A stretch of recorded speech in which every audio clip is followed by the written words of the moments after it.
ಸರ್ಕಾರದ ಸೂಚನೆ ಮತ್ತು ಕಾನೂನು ಸುವ್ಯವಸ್ಥೆ ಕಾಪಾಡುವ ಹಿತದೃಷ್ಟಿಯಿಂದ 2013ರಿಂದ ಎಸ್ಸಿ/ಎಸ್ಟಿ ಕುಂದುಕೊರತೆಯ ಸಭೆ ನಡೆಯಲಾಗುತ್ತಿದ್ದು, ಸಮಸ್ಯೆಯ ಬಗ್ಗೆ ತಿಳಿಯಬೇಕು ಎಂದು ಡಿವೈಎಸ್ಪಿ ಚಂದ್ರಶೇಖರ ನಾಯಕ ತಿಳಿಸಿದರು. ರಾಯಚೂರು ಜಿಲ್ಲೆಯ ಮಾನ್ವಿ ಪಟ್ಟಣದ ಪೊಲೀಸ್ ಠಾಣೆಯಲ್ಲಿ ನಡೆದ ಎಸ್ಸಿ/ಎಸ್ಟಿ ಕುಂದುಕೊರತೆಯ ಸಭೆಯ ಅಧ್ಯಕ್ಷತೆ ವಹಿಸಿ ಮಾತನಾಡಿ, ಮಾನ್ವಿ ಠಾಣೆಯ ವ್ಯಾಪ್ತಿಯಲ್ಲಿ ಬರುವ ಗ್ರಾಮಗಳಲ್ಲಿ ದಲಿತರ ಮೇಲೆ ದೌರ್ಜನ್ಯ ಮತ್ತು ಏನಾದರೂ ಸಮಸ್ಯೆಗಳ ಬಗ್ಗೆ ತಿಳಿಸಿದಾಗ ನಾವು ಅದನ್ನು ಕಾನೂನು ಪ್ರಕಾರವಾಗಿ ಬಗೆಹರಿಸಲಾಗುವುದು ಎಂದರು. ಎಸ್ಸಿ ಸಮಾಜದ ಮುಖಂಡ ತಿಪ್ಪಣ್ಣ ಬಾಗಲವಾಡ ಮಾತನಾಡಿ, ದಲಿತ ಸಮಾಜದ ನಡುವೆಯೇ ಅವಘಡ ಸಂಭವಿಸಿದಾಗ ಆ ಪ್ರಕರಣಗಳು ಎಲ್ಲಿಗೆ ಬಂದಿದ್ದಾವೆ, ಆದರೆ ಬಗ್ಗೆ ಪೊಲೀಸ್ ಇಲಾಖೆಯವರು ಸ್ಪಷ್ಟಪಡಿಸಬೇಕು ಎಂದರು.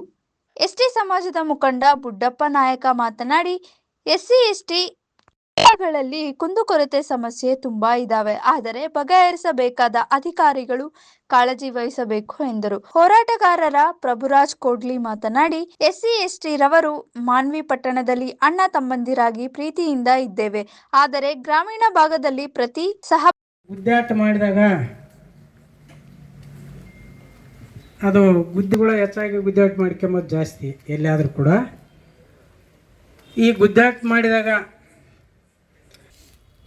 ಮತ್ತು ಒಬ್ಬರಿಗೆ ಏರ್ಸೋದು ಒಬ್ಬರಿಗೆ ಇಳಿಸೋದು ಮಾಡೋದಂಥವ್ರ ಮೇಲೆ ಕೇಸ್ಗಳು ದಾಖಲು ಮಾಡಿದರೆ ಏನು ಪರವಲ್ಲ, ಅದು ಎಲ್ಲರಿಗೂ ಗೊತ್ತಿರ್ತದೆ. ಆದರೆ ಹೋದ ವರ್ಷ ಮಾಡಿದ್ದಾರೆ ಆ ಒಂದು ಸ್ಟ್ಯಾಂಡಿಂಗ್ ಆರ್ಡರ್ ಪ್ರಕಾರ ಪ್ರತಿ ತಿಂಗಳ ಭಾನುವಾರ ಅವತ್ತೇನಾದರೂ ಬಂದೋಬಸ್ತ್ ನೆಕ್ಸ್ಟು ಮುಂದಿನ ದಿನಗಳಲ್ಲಿ ಅದನ್ನು ಕವರ್ ಮಾಡಬೇಕಂತೇಳಿ ಪ್ರತಿ ತಿಂಗಳ ಪೊಲೀಸ್ ಠಾಣೆಯಲ್ಲಿ ಆದರೂ ಮಾಡಬೇಕು. ಇಲ್ಲಾಂತಂದರೆ ಆ ಕಾಲೋನಿಗೆ ಹೋಗಿ, ದಲಿತ ಕಾಲೋನಿಗೆ ಹೋಗಿ ಎಲ್ಲಿ ಜನಸಂಖ್ಯೆ ಇರ್ತದೆ ಒಂದು ಕಾಲೋನಿಗೆ ಹೋಗಿ ಅಲ್ಲಿ ಸಭೆಯನ್ನು ಮಾಡಬೇಕು ಅಂತೇಳಿ ಸೂಚನೆಗಳನ್ನು ನಮ್ಮ ಸರ್ಕಾರದ ವತಿಯಿಂದ ಕೊಟ್ಟಿದ್ದಾರೆ. ಈಗ ಸ್ಟ್ಯಾಂಡಿಂಗ್ ಆರ್ಡರ್ ಅಂತ ಹೇಳಿದ್ರೆ ಒಂದು ಸಾರಿ ಅದು ಆದೇಶ ಆಯ್ತು ಅಂತ ಹೇಳಿದ್ರೆ ಅದನ್ನು ಯಾವುದೇ ಸರ್ಕಾರ ಬರಲಿ, ಯಾವುದೇ ಇದು ಇರಲಿ, ಅದನ್ನು ನಿರಂತರವಾಗಿ ಪಾಲನೆ ಮಾಡಲೇಬೇಕು. ಆ ನಿಟ್ಟಿನಲ್ಲಿ ಮಾನ್ವಿ ಪೊಲೀಸ್ ಠಾಣೆಯಲ್ಲಿ ಪ್ರತಿ ಪೊಲೀಸ್ ಠಾಣೆಯಲ್ಲಿ ಅವರವರ PSI ವತಿಯಿಂದ ಈ ಒಂದು ಕಾರ್ಯಕ್ರಮವನ್ನು ಮಾಡ್ತೇವೆ, ದಲಿತ ಸಭೆಯನ್ನು. ಈ ದಲಿತ ಸಭೆಯಲ್ಲಿ ಭಾಳ ಮುಖ್ಯವಾಗಿ ಇದರ ಉದ್ದೇಶ ಏನಂತಂದರೆ, ಆ ದಲಿತರಿಗೆ ಏನು ಸೌಲಭ್ಯವನ್ನು ಸಿಗಬೇಕು ಆ ಒಂದು ಸೌಲಭ್ಯಗಳನ್ನು ಅವರಿಗೆ ದೊರಕುವಂತೆ ಮಾಡುವುದು, ಮತ್ತು ಪೊಲೀಸರ ವತಿಯಿಂದ ಏನಾದರೂ ಅವರಿಗೆ ತೊಂದರೆ ಆಗಿದ್ದರೆ ಅಥವಾ ಅಸ್ಪೃಶ್ಯತೆ ಆಚರಣೆ ಬಗ್ಗೆ ಇರಲಿ, ಅಂಥ ಒಂದು ಸಮಸ್ಯೆಗಳು ನಮಗೆ ಗೊತ್ತಿಲ್ಲದೆ ಇರತಕ್ಕಂಥ ಸಮಸ್ಯೆಗಳು ನಿಮಗೆ ಗೊತ್ತಿರ್ತವೆ, ಮುಖಂಡರಿಗೆ ಗೊತ್ತಿರ್ತವೆ. ಯಾಕಂದರೆ ನೀವು ಜನರ ಜೊತೆ ಒಡನಾಟ ಮಾಡ್ತೀರಿ, ಅವ್ರ ಜೊತೆ ನಿರಂತರವಾಗಿ ಸಂಪರ್ಕದಲ್ಲಿರ್ತೀರಿ. ಅಂಥ ಒಂದು ಏನು ಸಮಸ್ಯೆಗಳಿದ್ದರೆ ಅವುಗಳನ್ನು ಪೊಲೀಸರ ಗಮನಕ್ಕೆ ತೊಗೊಂಬಂದರೆ ಅವುಗಳನ್ನು ಏನು ಪರಿಹಾರ ಕಂಡುಹಿಡಿಯೋದಕ್ಕೆ ಏನು ಮಾಡಬೇಕು ಆ ಒಂದು ವ್ಯವಸ್ಥೆಯನ್ನು ಕೂಡ ಈ ಒಂದು ಸಭೆಯಲ್ಲಿ ಕೈಗೊಳ್ಳಬೇಕು. ಆಮೇಲೆ ಕೆಲವೊಬ್ಬರ ಮೇಲೆ ಅನಾವಶ್ಯಕವಾಗಿ ಪ್ರಕರಣಗಳು ದಾಖಲಾಗಿರ್ತವೆ, ಅನಾವಶ್ಯಕವಾಗಿ ಹೆಸರುಗಳನ್ನು ಸೇರಿಸಿರ್ತಾರೆ SC/ST ಜನರನ್ನ. ಆ ಕೇಸ್ ಆ್ಯಂಡ್ ಕೌಂಟ್ರ್ ಕೇಸ್ಗಳಾದಾಗ ಬೇರೆ ಬೇರೆ ಪ್ರಕರಣಗಳು ದಾಖಲಾದಾಗ ಸೇರಿಸಿರ್ತಾರೆ. ಅಂಥ ಒಂದು ಏನು ಸಮಸ್ಯೆಯನ್ನು ಕೂಡ ಪೊಲೀಸರ ಗಮನಕ್ಕೆ ತೊಗೊಂಬಂದಾಗ ಇಂಥ ಒಂದು ಸಭೆಯಲ್ಲಿ ಅದಕ್ಕೆ ಪರಿಹಾರ ಕಂಡುಹಿಡಿಯೋಕ್ಕೆ ಸಾಧ್ಯ ಆಗ್ತದೆ ಅಂಥೇಳಿ ಆ ಒಂದು ಉದ್ದೇಶದಿಂದ ಈ ಒಂದು ದಲಿತ ಸಭೆಯನ್ನು ಮಾಡಬೇಕು. ಮತ್ತು ನಿರಂತರವಾಗಿ ಈ SC/ST ಸಮುದಾಯಗಳು ಅವ್ರ ಜೊತೆ ಪೊಲೀಸ್ ಇಲಾಖೆಯೊಂದಿಗೆ ಸಂಪರ್ಕದಲ್ಲಿದ್ದರೆ ಅವರಿಗೆ ಏನು ಸೌಲಭ್ಯ ನೀಡೋದ್ರ ಜೊತೆಗೆ ಅವರ ಸಮಸ್ಯೆಗಳನ್ನು ಆಲಿಸಿ ಆ ಒಂದು ಸಮಾಜವನ್ನು ಮುನ್ನೆಲೆಗೆ ತರೋದಕ್ಕೆ, ಒಂದು ಸಮಾಜದ ಮುಖ್ಯ ವಾಣಿಗೆ ತರೋದಕ್ಕೆ ಏನು ಪ್ರಯತ್ನವನ್ನು ಮಾಡಬೇಕು ಆ ಒಂದು ಪ್ರಯತ್ನವನ್ನು ಈ ಸಭೆಯ ಮುಖಾಂತರ ಮಾಡಬೇಕು ಅಂತೇಳಿ ಸೂಚನೆಗಳಿದ್ದಾವೆ.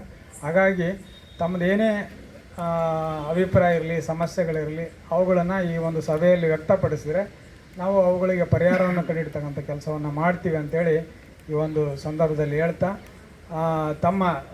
ತಮ್ಮ ಗಮನಕ್ಕೆ ಬಂದಿರತಕ್ಕಂಥ ಯಾವುದೇ ಸಮಸ್ಯೆ ಇರಲಿ ಅವುಗಳನ್ನ ಇಲ್ಲಿ ಸಭೆಯಲ್ಲಿ ವ್ಯಕ್ತಪಡಿಸಬೇಕು. ನೋಟಿಸ್ ಸಲ್ಲಿಸ್ತೀವಂತೆ. ಇಲ್ಲಿವರೆಗೆ ಏನಾದರೂ 2013ರಿಂದ ಎಷ್ಟು ಕೇಸ್ ಆ್ಯಂಡ್ ಕೌಂಟರ್ ಕೇಸ್ ಆಗ್ಯಾವ, ಎಷ್ಟು SC/ST ಸಮುದಾಯದ ವಿರುದ್ಧ ಮಾಡಿದಂಥ ಕೇಸ್ಗಳಲ್ಲಿ ಎಷ್ಟು ಬಿ ರಿಪೋರ್ಟ್ ಆಗ್ತದೆ ಸ್ವಲ್ಪ ತಾವು ಹೇಳಿದರೆ ನಮಗೆ ಸ್ವಲ್ಪ ಸ್ಪಷ್ಟವಾಗಿ ಮಾಹಿತಿ ಗೊತ್ತಾಗುತ್ತೆ. ಒಂದು ನಂದೇ ಪರ್ಸನಲ್ ಆಗಿ ಬಾಗವಾಡದಲ್ಲಿ 27ನೇ ತಾರೀಕು ಲಾಸ್ಟ್ ಮಂತ್ ನಂದೆಲ್ಲ ಎಣ್ಣೆ ಆಗ್ಯದ, ಕನ್ಸಲ್ಟು ಡಿಪಾರ್ಟ್ಮೆಂಟಿಂದ ಎಲ್ಲ ಪರ್ಮಿಷನ್ ಅದ, ಆಮೇಲೆ ಕಟ್ಟಡ ಪರ್ಮಿಷನ್ ಅದ. ನನ್ನ ಬಿಲ್ಡಿಂಗು ಹಾಸ್ಟೆಲ್ಗೆ ಏನು ಕೊಟ್ಟಿದ್ದೀನಿ, ರೆಂಟಿಗೆ ಕೊಟ್ಟಿದ್ದೀನಿ. ಅಲ್ಲಿ ನಾನು ವಾಸ ಮಾಡಲ್ಲ. ಅಲ್ಲಿ ಪಕ್ಕದಲ್ಲಿ ಕಂಪೌಂಡ್ ಕಟ್ಟಬೇಕಾದ್ರೆ ನಮ್ಗೆ ಯಾರು ಮಾರಿದ್ರು ಬೇರೆ ಸಮುದಾಯದವರು, ಅವರೇ ಬಂದು ಇಡೀ ಸಮುದಾಯ ಬಂದು ಅದನ್ನು ಕಿತ್ತಾಕ್ಯಾರ. ನಾನು ಇರಲಿಲ್ಲ ಅಲ್ಲಿ. ಸೊ ಅದನ್ನು ಇವತ್ತಿಗೂ ಅಲ್ಲಿಂದ ಇಲ್ಲಿ ತನಕ ಕೊಟ್ಟಿದ್ದೀನಿ. ಸ್ಪಾಟ್ ವಿಸಿಟ್ ಮಾಡಿರಿ, ಸತ್ಯಾಸತ್ಯತೆ ನೋಡ್ರಿ, ತಪ್ಪಿತಸ್ಥರ ಮೇಲೆ ಕ್ರಮ ತಗೊಳ್ರಿ. ಬರ್ತಾರೆ, ನೋಡ್ತಾರೆ, ಹೋಗ್ತಾರೆ, ಕರೆಸ್ತೀವಿ ಅಂತಾರೆ. ಇಲ್ಲಿವರೆಗೂ ಕರೆಸಿಲ್ಲ. Police station Kauthala police station. So ಇವು ಇಲ್ಲ, ಬಾಗಲೋಡ ಪೊಲೀಸ್ ಸ್ಟೇಷನ್, ಬಾಗಲೋಡದಲ್ಲೇ ಇದು ಕೌತಳ ಪೊಲೀಸ್ ಸ್ಟೇಷನ್ ಬಾಗಲೋಡದಲ್ಲಿ. CPI ನೋಡೋಗ್ಯಾರ, PSI ನೋಡೋಗ್ಯಾರ. ಇವತ್ತಿಗೂ ಅದ್ರ ಬಗ್ಗೆ ಆಕ್ಷನ್ ಆಗಿಲ್ಲ. ನೋಡೋಣ ಅಂತೇಳಿ ಆಮೇಲೆ DSP ಸಾಹೇಬ್ರ ಹತ್ರ ಹೋಗಿ ವಿಷಯನ ಎಲ್ಲ ಡಾಕ್ಯುಮೆಂಟ್. ಆಮೇಲೆ ನಂದು ನಮ್ಮವ್ರ ಮಧ್ಯೆ ಒಂದು ಸಿವಿಲ್ ಡಿಸ್ಪ್ಯೂಟ್ ಇರೋದ್ರಿಂದ ನಾನು ಪರ್ಮನೆಂಟ್ ಇಂಜೆಕ್ಷನ್ ಹಾಕಿದ ಮೇಲೂ ಪರ್ಮನೆಂಟ್ ಇಂಜೆಕ್ಷನ್ ಆದ್ರೆ ಅವ್ರು ಎಂಟ್ರಿಫೇರ್ ಆಗ್ಯಾರ ಅಂತೇಳಿ ಲೆಟರ್ ಕೊಟ್ಟರೆ, ಇದು ಸಿವಿಲ್ ಮ್ಯಾಟರ್ ಅದ, ಕೋರ್ಟ್ಗೆ ಹೋಗ್ಲಂತ ರಿಟರ್ನ್ ಬರೀತಾರೆ.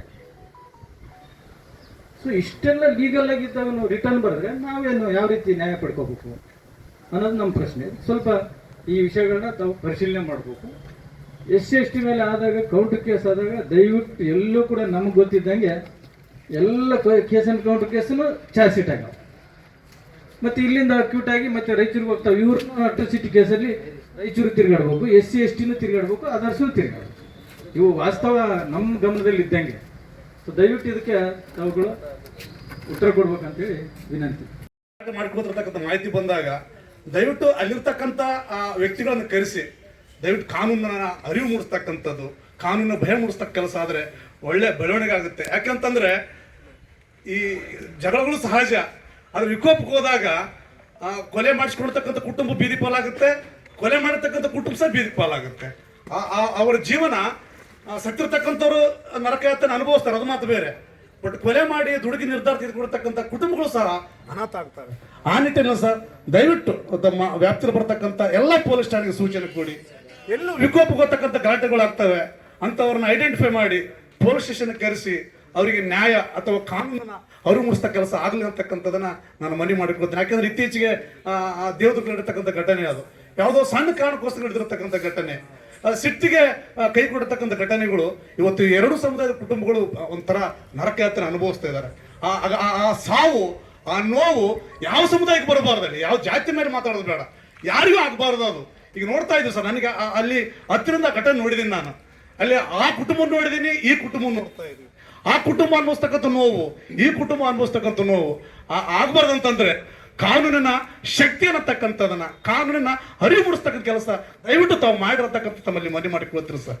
ಅದ್ರ ಜೊತೆಗೆ ಸರ್, ಇಲ್ಲಿ ನಮ್ಮಲ್ಲಿ SC/ST ಜನಾಂಗಗಳು ಸಮಾಜ ಕಲ್ಯಾಣ ಇಲಾಖೆಗೆ ಮಾಹಿತಿ ಇದೆ ಅನ್ಕೊಂತೀನಿ. ಬಟ್ ಮೂಲಭೂತ ಬೇಕಾಗಿರ್ತಕ್ಕಂಥದ್ದು ನಮಗೆ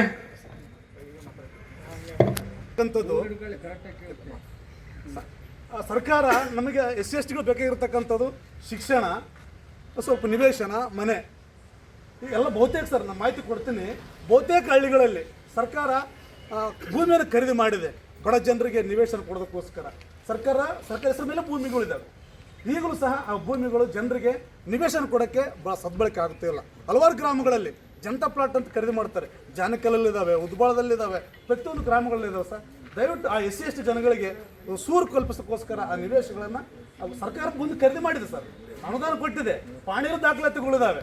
ಆದರೆ ಬಡ ಜನರಿಗೆ ಜನರಲ್ಲಿಂದ ಹೊಲಗಳನ್ನು ಖರೀದಿ ಮಾಡಿಬಿಟ್ಟು SC/ST ಹೊಲಗಳನ್ನು ಅಂತೇಳಿ SC/STಗೆ SC ಮಂದಿಗೆ ST ಮಂದಿಗೆ ಹೊಲಗಳನ್ನು ಖರೀದಿ ಮಾಡಿ ಸರ್ಕಾರದಿಂದ ಖರೀದಿ ಮಾಡಿ ಕೊಟ್ಟು ಸರ್ಕಾರದಿಂದ DC ಮುಖಾಂತರ ಏನೇನು ಪ್ರೊಸೀಜರ್ ಪ್ರಕಾರ ಮಾಡ್ತಾರೆ. ಬಟ್ ನಾವು ಆ್ಯಕ್ಚುಲಿ ಅಲ್ಲಿ ಹೋಗ್ಬೇಕಂತ ಮಾಡಿದ್ವಿ, ಇವತ್ತು ನಾಳೆ ಹೋಗ್ಬೇಕಂತ ಮಾಡಿದ್ವಿ. ಸ್ವಲ್ಪ ನಾವು ಅಮಾವಾಸ್ಯೆ ಹುಣ್ಣಿಮೆ ನೋಡೋದು ನಮ್ದು ಜಾಸ್ತಿ ಇಲ್ಲ. ಮುಂದೆ ಅಮಾವಾಸ್ಯೆ ಐತೆ, ಹುಣ್ಣಿಮೆ ಐತೆ ಅಂತ ಅಮಾವಾಸ್ಯೆ ಸರ್ ಇದಾಗಲೇ ಆಮೇಲೆ ಹೋಗೋಣ ಅಂತ ನಾವು ಇದಾಗ್ತೀವಿ. ಅಲ್ಲಿ ಏನಾಗಿದೆ ಸಾಹೇಬ್ರೆ ಅಂತಂದರೆ, ಒಂದು ಮಾಡಿಗೇರಿ, ಒಂದು ಅರಿವಿ, ಇನ್ನೊಂದು ಗುರುದಿನಿ. SC/ST ಮೇಲೆ ಹೊಲ ಆಗಿದೆ. SC/STಗಳ ಮೇಲೆ ಸುಮಾರು 20 ಎಕರೆ 30 ಎಕರೆ ಹೊಲ ಆಗಿದೆ. ಒಬ್ಬೊಬ್ಬರಿಗೆ 1 ಎಕರೆ 2 ಎಕರೆ ಸರ್ಕಾರ ಹಂಚಿದೆ. ಆದರೆ ಆ ಹೊಲಗಳು, ಆ SC/ST ಮೇಲೆ ಆದಂಥ ಹೊಲಗಳು ಪಾಣಿಗಳು ಮಾತ್ರ ಅವ್ರ ಹೆಸರು ಮೇಲೆ ಇದ್ದಾವೆ. ಅದನ್ನ ಟೋಟಲ್ ತಿನ್ನೋರೆಲ್ಲ ಮೇಲ್ವರ್ಗದವ್ರು. ಮತ್ತೆ ಯಾರೋ ಮೇಲ್ವರ್ಗದವ್ರು ಶಿಫ್ಟ್ ಆಗಿಬಿಟ್ರಿ ಇಲ್ಲಿ ಮತ್ತೆ ಇದು ಹೇಳ್ಬೇಕು ನಾವು, ವಾಸ್ತವವಾಗಿ ಹೇಳ್ಬೇಕು ನಿಮಗೆ. ಇವಾಗ ಏನಾಗ್ಬಿಡ್ತದ, ಈ ಮೇಲ್ವರ್ಗದವರು ಒಂದು ನಿಮಿಷ, ಮೇಲ್ವರ್ಗದವ್ರು ನಾನು ಕೇಳಿದೆ ಎಷ್ಟು ವರ್ಷದಿಂದ ಇದಾಗಿತ್ತು ಏನಂತ. ಇಷ್ಟು ವರ್ಷದಿಂದ ಆಗಿದೆ, ಬಟ್ ನಮ್ಮ ಹೆಸರ ಮೇಲೆ ಪಾಣಿ ಇದಾವೆ, ಎಲ್ಲ ಇದಾವೆ, ಲೋನ್ ಕೂಡ ನಾವೇ ಮಾಡಿಕೊಂಡಿವಿ, ಅದ್ರ ಮೇಲೆ ಏನೇನೋ ಸಮಥಿಂಗ್ ಅವ್ರದ್ದು ಏನೇನೋ ದಾಖಲಾತಿ ಅದೆಲ್ಲ ಹೇಳಿದ್ರು. ಅವರು ಹೇಳಿದ ಮೇಲೆ ಇಲ್ಲಿ ಮಾನವಿಯಲ್ಲಿ ಒಬ್ಬ ಪ್ರಭಾರಿ ಲೀಡರ್ ಇದ್ದಾನೆ, ಫುಲ್ ಅಂಜಿಸಿಬಿಟ್ಟು ಅವ್ರು ಹೊಲ್ದಾಗ ಬರ್ಲಾರ್ದಂಗೆ ಮಾಡೋದು, ಅವ್ರನ್ನ ಹೊಲ್ದಾಗ ಬಂದ್ರೆ ಹಂಗೆ ಮಾಡ್ತೀನಿ ಹಿಂಗೆ ಮಾಡ್ತೀನಿ, ಪೊಲೀಸರಿಗೆ ಒದಿಸ್ಬಿಡ್ತೀನಿ, ಹಂಗಂಗೆ ಯಾವನ ಮಾಡಿಸ್ಕೊಟ್ಟಾನ, ನಾನು ಖರ್ಚು ಮಾಡಿಸ್ಕೊಡ್ತೀನಿ. ಇದು ಈ ಥರ ಆಗಿ ಬೆದರಿಕೆ ಆಗಿ ಅವ್ರು ಹೊಲ್ದಾಗ ಹೋಗ್ಲಾರ್ದಂಗೆ ಈ ಥರ ಇವತ್ತು ಬಿಡೋದು ಸುಮಾರು 1 ವರ್ಷ 2 ವರ್ಷ ಮೇಲೆ ಆಯ್ತು. ನಾನು ಕೇಳೋದಿಷ್ಟೇ, ಕೆಲವು ಜನ ಮಾತಾಡಿಬಿಡ್ತಾರೆ, SC ST ಜನಪ್ಪ ದೌರ್ಜನ್ಯ ಮಾಡಿಬಿಡ್ತಾರೆ, ನಾಯಕರು ಬಂದು ದೌರ್ಜನ್ಯ ಮಾಡ್ತಾರೆ, ಅವರು ಬಂದು ದೌರ್ಜನ್ಯ ಮಾಡ್ತಾರೆ. ಇಂಥ ಒಂದು ಸಂದರ್ಭ ಬಂದಾಗ ನಾವಲ್ಲಿ ಕೇಳೋಕೆ ಹೋದಾಗ ಅವ್ರು ನಮಗೇನೋ ಸ್ವಲ್ಪ ಎಡವಟ್ಟು ಮಾತಾಡಿದಾಗ ಮತ್ತೆ ಅಲ್ಲಿ ದೌರ್ಜನ್ಯ ಆಗ್ಲಿಕ್ಕೆ ಇನ್ನೇನಾಗ್ತದೆ. ಇವಾಗ ಹೊಲ ಗೌರ್ಮೆಂಟ್ ಕೊಟ್ಟಿದ್ದು SC-ಗಳಿಗೆ, ಹೊಲ ಗೌರ್ಮೆಂಟ್ ಕೊಟ್ಟಿದ್ದು ST-ಗಳಿಗೆ, ಅದನ್ನು ಬಿಟ್ಟು ನೀವೇನೋ ನೋಡಕ್ಕಂತೇಳಿ SC ST ಮೇಲೆ ಸುಮ್ಮನೆ ನಾಟಕ ಮಾಡೋಕ್ಕೆ ನಮ್ಮ SC ST ಜನರ ಮೇಲೆ ನೀವು ಆಸ್ತಿ ತೋರಿಸ್ಬಿಟ್ಟು ನೀವು ಅದನ್ನು ಅನುಭವಿಸ್ತೀರಲ್ಲ, ಅದನ್ನು ಕೇಳೋಕೆ ಹೋದಾಗ ಮತ್ತೆ ಏನಂತ ನೀವು ದೌರ್ಜನ್ಯ ಅಂತೀರಿ. ಇದು ಹೆಂಗೆ ದೌರ್ಜನ್ಯ ಆಗ್ತದೆ? ಅಲ್ಲೇನು ಹೆಚ್ಚು ಕಡಿಮೆ ಆಗ್ಬೋದು, ಕೈ ಹೋಗ್ಬೋದು, ಕಾಲು ಹೋಗ್ಬೋದು, ಏನೋ ಆಸ್ತಿ ಅಂದ್ರೆ ಏನಾದರೂ ಆಗ್ತದೆ.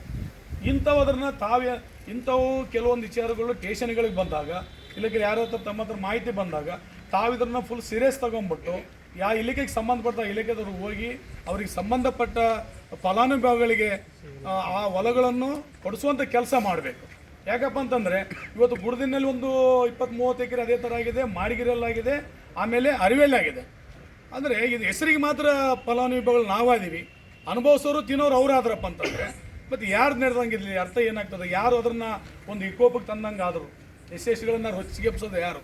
ತಾವೇ ಅಲ್ಲ, ತಾವೇ ರೊಚ್ಚಿಗೆಪ್ಸೋದು, ತಾವೇ ಸ್ಟೇಟ್ಮೆಂಟ್ಗಳು, ಮತ್ತು ತಾವೇ ನಮ್ಮ ಮೇಲೆ ದೌರ್ಜನ್ಯಗಳಾಗ್ತಾವ, ದಬ್ಬಾಳಿಕೆಗಳಾಗ್ತಾವೆ. ಎಲ್ಲಿ ದೌರ್ಜನ್ಯ ಆಗ್ತಾವೆ ಅಂದರೆ ಅತಿರೇಕಕ್ಕೆ ಹೋದಾಗ ಮಾತ್ರ ದೌರ್ಜನ್ಯಗಳಾಗ್ತಾವೆ. ಅತಿರೇಕಕ್ಕೆ ಹೋಗಬಾರ್ದು. ಮನುಷ್ಯ ಎಲ್ಲಿ ತನ ಸರಿತಾನಪ್ಪ ಅಂತಂದರೆ ತಂದೆ ಆದಂಥ ಒಂದು ಗಾಡಿ ಬರೆಯುವಲ್ಲಿ ಸರಿತಾನೆ, ಅದೊಂದು ಗಾಡಿ ಬಂತಪ್ಪ ಅಂದ್ರೆ ಅಲ್ಲಿಗೆ ಮತ್ತೆ ಒಂದು ಏನಂಬೋದು ಇದು ಮಾಡಬೇಕಾಗ್ತದೆ. ಹಾಗಾಗಿ ನಾವು ಇನ್ನೊಂದು 2-3 ದಿನದಲ್ಲಿ ನಾವಲ್ಲಿ ಹೋಗ್ತೀವಿ. ನಮ್ಮ ಹಂತದಲ್ಲಿ ಏನು ಬಗೆಹರಿಸುತ್ತೋ ಸಮಾಜ ಹಂತದಲ್ಲಿ ನಾವು ಬಗೆಹರಿಸೋ ಸಾಬ್ರೆ, ಇಲ್ಲ ಅವರು ನಮ್ಮ ಹಂತದಲ್ಲಿ ಬಗೆಹರಲಿಲ್ಲ ಏನಾಯ್ತು ತಮ್ಮ ಹತ್ರ ಬರ್ತೀವಿ. ತಾವು ಕೂಡ ಸಂಬಂಧಪಟ್ಟ ಇಲಾಖೆದವ್ರನ್ನ ಕರೆಸಿ ಯಾರು ಫಲಾನುಭವಿಗಳಿದ್ದಾರೆ ಆ ಫಲಾನುಭವಿಗಳನ್ನೇ ಅದನ್ನು ಉಳ್ಬೇಕು, ತಿನ್ನಬೇಕು, ಅರಗಬೇಕು, ಎಲ್ಲ ಮಾಡಬೇಕು, ಅವರೇ ಮಾಡಬೇಕು ಹೊರತು ನಾನು ಮಾಡಿಸ್ಕೊಟ್ಟಿನಿ ನೀನು ಮಾಡಿಸ್ಕೊಟ್ಟಿನಿ ಅಂತೇಳಿ ಈ ಥರ ದೌರ್ಜನ್ಯ ಮಾಡ್ತಕ್ಕಂಥವ್ರನ್ನ. ವರದಿ ಶಫೀಕ್ ಹುಸೇನ್, ಮಾನವಿ.